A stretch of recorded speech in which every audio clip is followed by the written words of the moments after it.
नमस्कार दोस्तों। आज की क्लास प्रैक्टिस सेट की 6वीं है। 10 क्वेश्चन है, बेहतरीन क्वेश्चन। इन क्वेश्चन का हम लोग कैसे करबे आओ ध्यान दो। पहला क्वेश्चन लासा मासा का है। सवाल में कहा दिए, ध्यान दो। दो संख्याएं 3:4 के अनुपात में है। इनके मासा तथा लासा का गुणनफल 2028 है। संख्याओं का योगफल क्या होगा? तो देखो, संख्याएं जो है वो कौने रेशियो में है? 3 और 4 के। तो 3x मान लो, 4x मान लो। अब इनके अगर हम एचसीएफ की बात करें तो 3x और 4x का जो एचसीएफ हुई वो कितना हुई? 1x। और इनके अगर एलसीएम की बात करें तो 3x और 4x, इनका लासा कितना आ जाए? 12x। कितना आ जाए? 12x। अब इनका गुणनफल दिखा रहा हूं सवाल में, कितना? 2028। तो इनका गुणनफल कर दो, तो x गुणा 12x बराबर 2028 के। इधर से कितना आ जाए? 12 इंटू एक्स स्क्वायर बराबर 2028। 12 का भाग कर दो तो एक्स स्क्वायर बराबर कितने बार जी? 169 बार। तो x बराबर इनसे कितना आ जाए? 13। अगर x बराबर 13 आ गया तो तुमसे पूछ लो संख्याओं का योग बताओ। अब संख्याओं का योग निकालने का तो सीधे इनका रेशियो जोड़ दो, यानी कि ये कितना हो जी? 7x। तो 7x x की जगह पर कितना लग दो? 13। तो 13 सत्ते कितना? 91। यानी कि संख्याओं का योग कितना है? 91।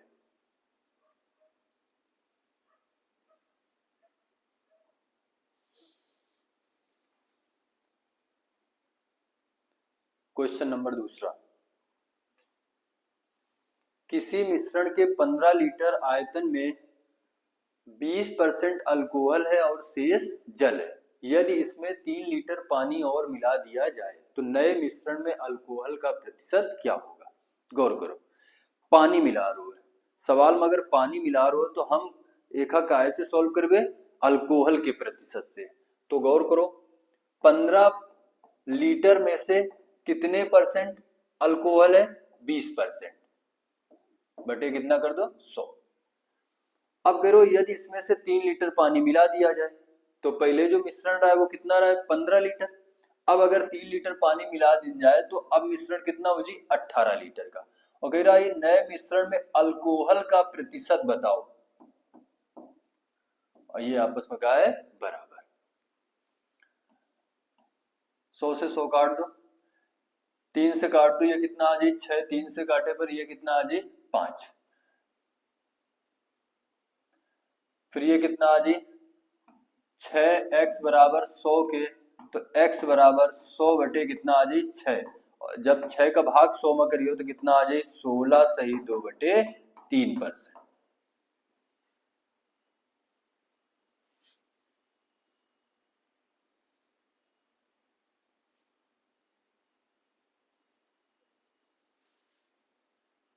Question number 3।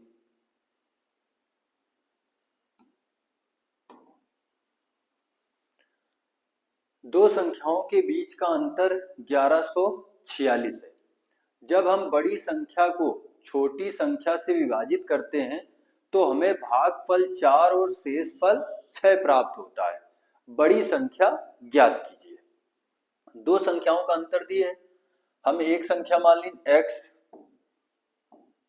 और दूसरी संख्या y, और इनका अंतर बता रो 1146। तो हम ये बड़ी संख्या मान ली, ये बड़ी संख्या है और ये छोटी संख्या है। कह रहा है जब हम बड़ी संख्या को छोटी संख्या से विभाजित करते हैं, बड़ी संख्या का है x और छोटी संख्या का है y, को विभाजित करते हैं तो भागफल 6 और शेषफल भागफल 4 और शेषफल 6 प्राप्त होता है। तो ये क्या होता है? भाजक, भाज्य, भागफल और शेषफल। अगर हमें x का मान चाहिए तो भाज्य बराबर होते हैं भाजक गुणा भागफल प्लस शेषफल। तो इन दोनों का गुणा कर दो तो ये आ जाए 4y प्लस कितना कर दो? 6। तो इनसे ये x का मान आ गया।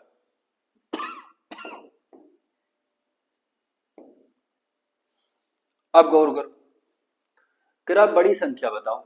अब इनके बीच का अंतर दिए तो इधर x का मान रख दो, तो x का मान किधर कितना रख दो 4y प्लस कितना 6 और माइनस y और बराबर कितना 1146 के।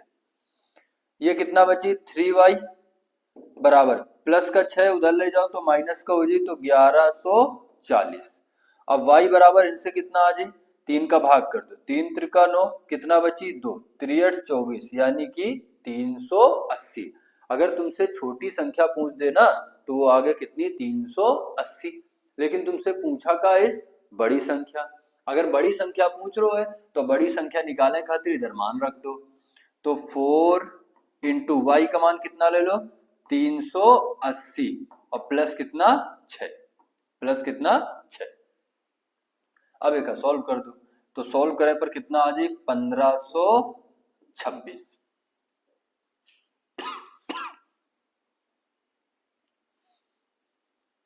380 गुणा 4 करिए तो कितना आ जाए 1500 प्लस 6 कर दो तो 1526 आ जाए।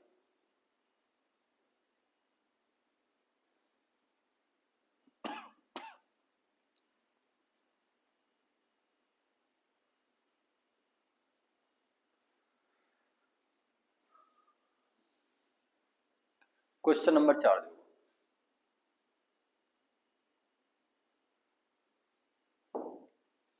(273 मीटर तथा 270 मीटर लंबाई की दो रेलगाड़ियां समान दिशा में चलती हुई एक दूसरे को 1/1/2 मिनट में पार कर जाती है, उनकी गतियों का अंतर बताओ।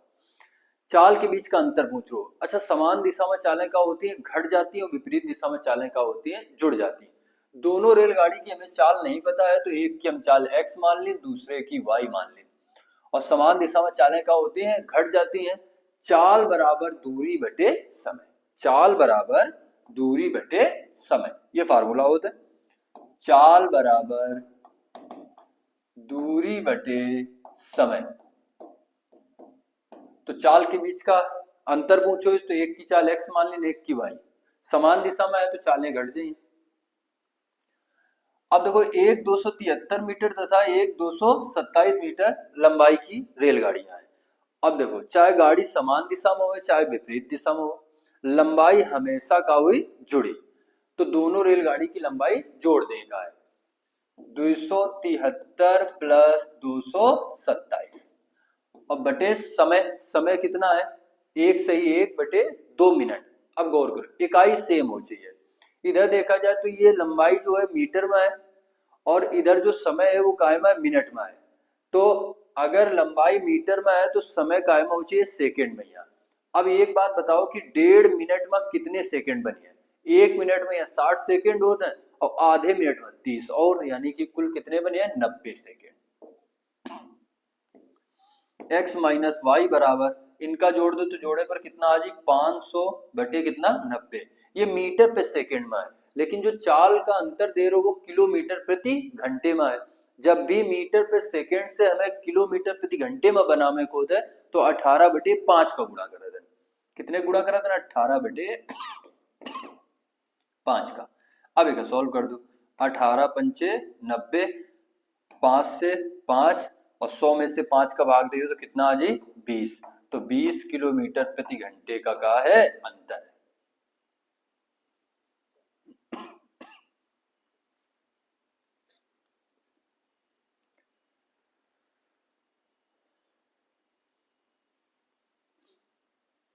क्वेश्चन नंबर 5 एज का क्वेश्चन है। 15 वर्ष पहले मेरे दादा की आयु उस समय मेरी आयु से 8 गुनी थी। 15 वर्ष पहले मेरे दादा की आयु मुझसे कितनी गुनी थी 8 गुनी। ये मैं हूं और ये मेरा दादा है भाई। अब दादा 8 गुनी रहा है कब 15 वर्ष पहले। अगर मैं 1 का हूं तो दादा कितने का है 8 का। अब आगे कह रहा है अब से 5 वर्ष बाद, अब से 5 वर्ष बाद, अब से 5 वर्ष बाद उनकी आयु मेरी आयु के 3 गुनी होगी। यानी कि अब से यानी कि वर्तमान से, वर्तमान से 5 वर्ष बाद मेरी आयु से दादा की आयु कितनी है? 3 गुनी है। अब देखो इन रेशियो के बीच का अंतर समान नहीं है, अगर अंतर समान नहीं तो अंतर बराबर करेक्ट पड़ी। कैसे अंतर बराबर हुई? इन दोनों के बीच का जो अंतर है वो नीचे गुणा करा दो, यानी कि 8 और 1 के बीच का अंतर कितने का है? 7 का, वो नीचे गुणा करा दो। और 3 और 1 के बीच का जो अंतर है वो ऊपर गुणा करा दो, तो 3 और 1 के बीच का अंतर कितने का है? 2 का है, वो ऊपर गुणा करा दो। तो इनसे नया रेशियो तैयार हुआ। अब देखो 2 गुणा 1 कर दो कितना आ जाए? 2। 2 गुणा 8 कर दो कितना आ जाए? 16। 7 गुणा 1 कर दो 7, और 7 गुणा 3 कितना? 21। अब इनके बीच का अंतर देखो, अब इनके बीच का अंतर कितने का है? 5 का और 5 का।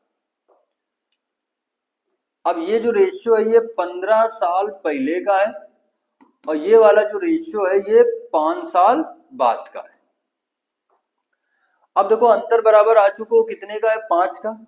तो जो अंतर बराबर आओ 5, 5 बराबर हमें कितना करें कि ये माइनस का ये प्लस का है, दोनों जुड़ जाएंगे।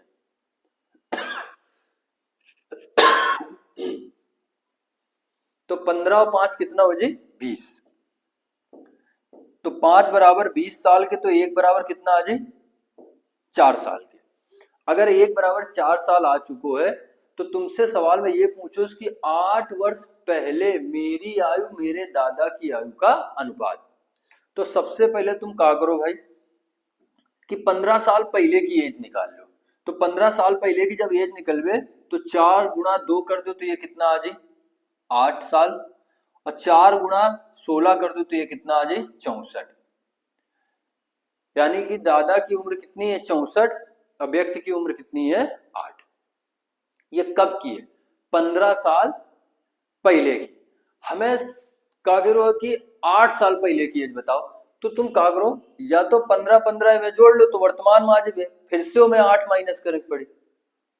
तो तुम ये करो कि सीधे 15 से हमें क्या करेंगे? 8 साल पहले हमें का है, तो हमें 7 साल में जोड़ दो। कितना कितना जोड़ दो? 7 साल। अगर हम 7 साल में जोड़ दें और 7 साल में जोड़ दें भाई, तो ये 15 वर्ष का हो जाए, ये कितने हो जाए? 71 वर्ष का। कितने हो जाए? 71 वर्ष का। ये कब की एज आ गई? 8 साल पहले की। 8 साल पहले की कह के हम 15 साल आगे ना जाके सिर्फ 7 साल आगे गए, और जब 7 साल आगे जाइए तो वर्तमान से अब भी 8 वर्ष पीछे हुए, तो 8 वर्ष पीछे की आयु का अनुपात पूछो इसे, यानी कि आंसर 15:71।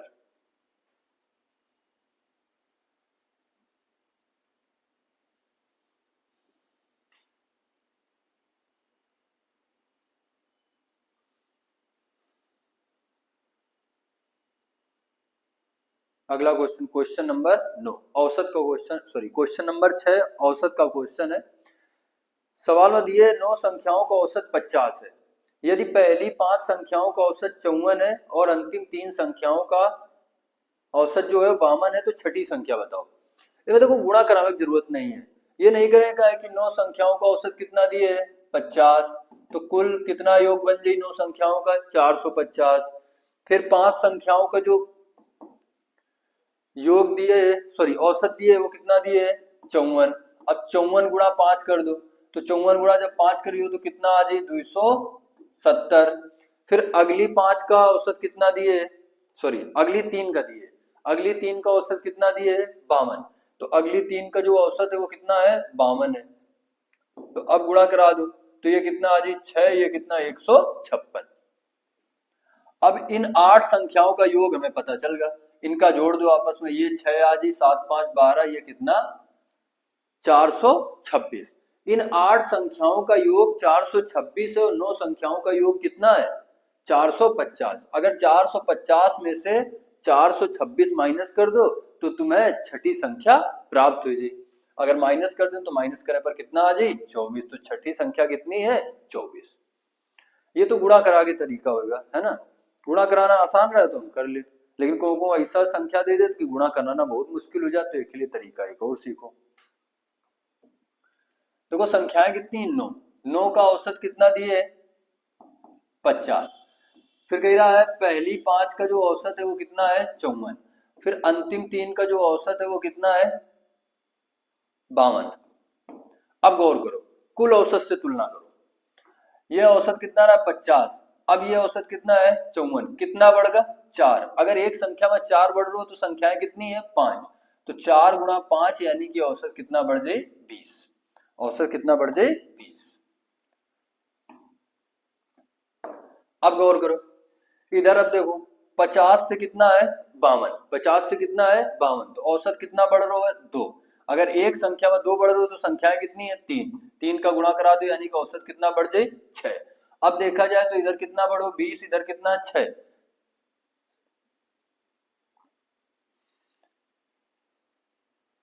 ठीक है, इधर 20 इधर 6, ये कितना आ जाए 26। ये प्लस का 26 आ रहा हो ना, प्लस का 26 आ रहा है। गौर करो अगर कुल संख्याओं से अगर एक संख्या कम है तो अगर इधर प्लस का है तो कुल औसत में माइनस करेगा है, और अगर माइनस का है तो प्लस करेगा है। अगर कुल संख्याओं से एक संख्या ज्यादा है तो प्लस का है तो प्लस करो, माइनस का है तो माइनस करो। अब इधर देखो कुल संख्या 9 रहा है और इधर संख्या 5 3 कितनी है 8 है, तो कुल संख्याओं से एक संख्या कम है यानी कि जो 26 प्लस का है वो 50 में का कर देगा है माइनस, यानी 50 में से 26 माइनस कर दो, आंसर कितना 24।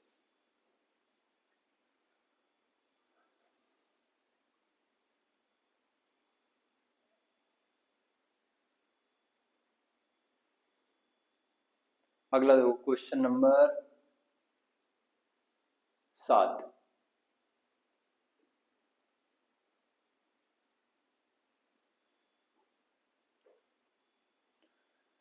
21 सेंटीमीटर व्यास और 10 सेंटीमीटर ऊंचाई वाले एक लंबवृत्तीय बेलन के वक्र सतह का क्षेत्रफल ज्ञात कीजिए। देखो बेलन का जो वक्र सतह का क्षेत्रफल का फार्मूला होता है वो क्या होता है, ध्यान दो 2 पाई आर एच, 2 पाई आर एच। और जो 21 सेंटीमीटर व्यास है ना, त्रिज्या जो होती है वो व्यास की आधी होती, त्रिज्या जो होती है वो व्यास की क्या होती आधी होती। अब गौर करो इधर से 2 लिखो, पाई का मान कितना ले लो 22/7, पाई का मान 22/7, तो 22/7। अब देखो आर त्रिज्या व्यास की आधी होती तो व्यास कितना है 21, 21 का आधा कर दो,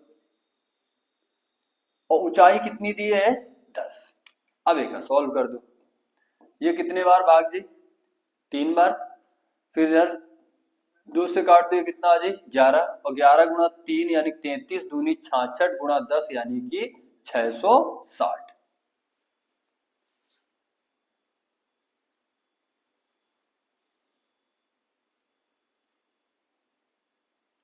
बेलन के वक्र पृष्ठ का क्षेत्रफल निकालने का फार्मूला 2 पाई आर एच होता है।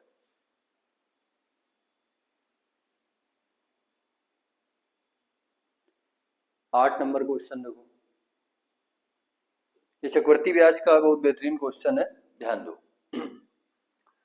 15 वर्ष व 13 वर्ष की आयु वाले दो भाइयों के बीच 20,000 रुपए का बंटवारा इस तरह किया गया है कि 18 वर्ष की आयु पर उन्हें समान राशि मिले, यानी कि मिश्र धन समान 18 वर्ष की आयु होने पर, जबकि चक्रवर्ती ब्याज की दर 5% प्रतिवर्ष है। छोटे भाई द्वारा कितनी राशि प्राप्त होगी, तो ये यानी कि पूछ लो जो छोटा भाई है ना वो का कितनी रकम मिली। अब गौर करो भाई, छोटे वाले की उम्र कितनी है 13 साल और बड़े वाले की उम्र कितनी है 15 साल। अब सवाल में कह रहे हो कि ये 18 साल के जब दोनों कितने साल के हो 18 साल, तो 18 साल के दोनों हो तब इन्हें बराबर का मिले मिश्र धन मिले। गौर करो अब 13 साल वाले का 18 साल होने में कितना समय लगी, 13 से 18 यानी कि एक के पास 5 साल का समय है। कितने साल का समय है 5 साल का समय है। और इधर देखो जो 15 साल का एक 18 साल का होने में कितना समय लगी 3 साल, एक के पास कितना 3 साल, तो एका ब्याज 5 साल का मिली, एका ब्याज कितने साल का मिली 3 साल का। अब देखो क्या है इधर रेट कितनी है 5%, कितनी है 5%, तो गौर करो 5% का भिन्न कितना लिखो 1/20, 1/20। अब 1/20 लिख दिन। अब गौर करो कि अगर 20 का है मूलधन है तो ब्याज कितना है, 1 का है। ब्याज कितने का है, 1 का है। अब इनसे एक बात तुम समझने की कोशिश करो बहुत अच्छे से। एक लिख दो पहले, 20 से कितना, 21। जेके पास समय कम हुई ओखा धन हमेशा ज्यादा देवे, और जेके पास समय ज्यादा हुई ओखा धन कम देवे। ये बात का हमेशा याद रखो ऐसे सवाल में चक्रवर्ती ब्याज के। अब इन 20 और 21 है, कितना है, 20 और 21। तो देखो 13 साल वाले के समय, 13 साल वाले के पास समय ज्यादा है, कितने का है, 5 साल का है। और 15 साल वाले के पास समय कम का, कितने का है, 3 साल का है। तो जेके पास समय कम है ओखा धन ज्यादा दे का है, तो हम क्या करवे, 21 एका दे देवे और 13 वर्ष वाले का कितना दे देवे, 20। ठीक। अब देखो समय के बीच का अंतर देखेगा, समय के बीच का अंतर कितने का है, 2 साल का, तो इनका स्क्वायर कर दो। अगर समय के बीच का अंतर 3 साल का हो तो क्या कर दो, क्यूब कर दो। अब ये कितना आ जाए, 400, ये कितना आ जाए, 441। एक के पास धन कितना पहुंचो, 441, एक के पास कितना, 400, तो दोनों का मिला के कितना पहुंचो, 841। और रकम बटे कितनी है भाई, 20,000। अब हिस्सा की क्या पूछो, इस छोटे बेटे का, तो छोटा बेटा कौन सा है, 13 साल वाला।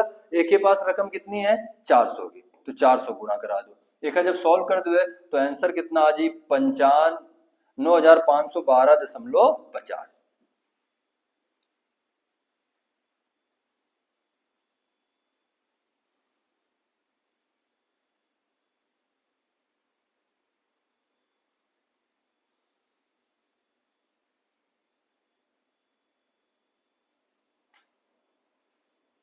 अगला देखो 9 नंबर क्वेश्चन।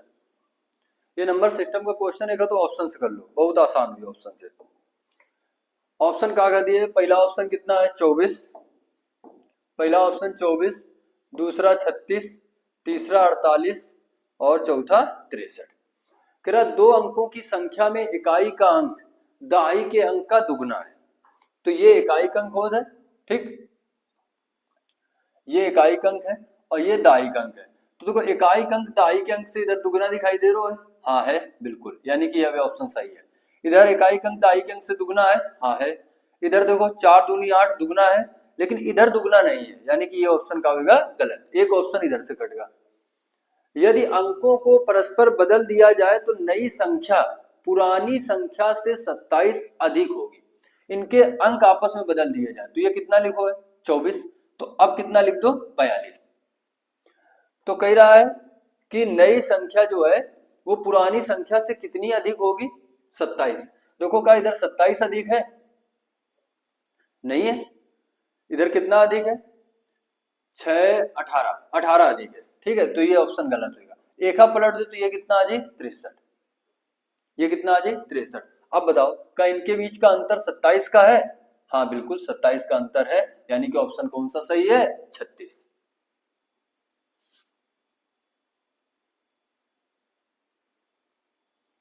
तो ऐसे सवालों का ऑप्शंस कर लो, ज्यादा अच्छा है ना। एक संख्या x एक y ऐसा नहीं मानेगा। अगला देखो लास्ट क्वेश्चन देखो 10 नंबर, ये परसेंट का क्वेश्चन है। ध्यान दो करो, एक परीक्षा में 80% छात्र अंग्रेजी में उत्तीर्ण हुए, 85% छात्र गणित में उत्तीर्ण हुए और 75% अंग्रेजी तथा गणित दोनों में उत्तीर्ण हुए।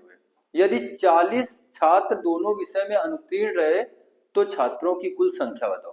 देखो एक के लिए एक कॉन्सेप्ट हम ऑफलाइन में बता चुके हैं, जब पढ़ाई है तुम सारी चीजें बताई है। 100% कुल विद्यार्थी कितने मान लो, 100%।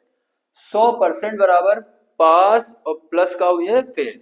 अब देखो पास अंग्रेजी में कितने परसेंट है, 80%, प्लस फिर गणित में कितने परसेंट पास है, 75%, और दोनों में कितने परसेंट पास है, नहीं गणित में कितने परसेंट,